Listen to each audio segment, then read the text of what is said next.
Hi mga koy, so madaming nagsasabi, kumikita daw kami dahil vlogger kami, dahil content creator daw kami, dahil madami daw kami followers sa social media namin. But I'm not vlogger, I'm not content creator, and konti lang din yung followers ko sa social media ko. But kumikita ako ng 30 to 50,000 weekly above.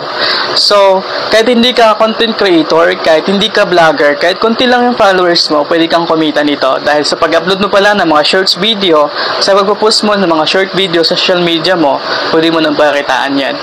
Dahil sa magandang sistema namin. Kung ikaw ay isang OFW na gusto mong magkaroon ng source of income, makapag-purgod sa buhay, magkaroon ng malaking savings, at kung ikaw ay isang empleyado, working student, or para sa lahat na gustong magkaroon ng source of income at gustong magkaroon ng malaking savings para makapag-purgod sa buhay, just comment how kung saang bansa ka dahil pipili ulit ako ng matutulungan ko at makapag-purgod sa buhay. Kaya comment na, baka ikaw na ang next.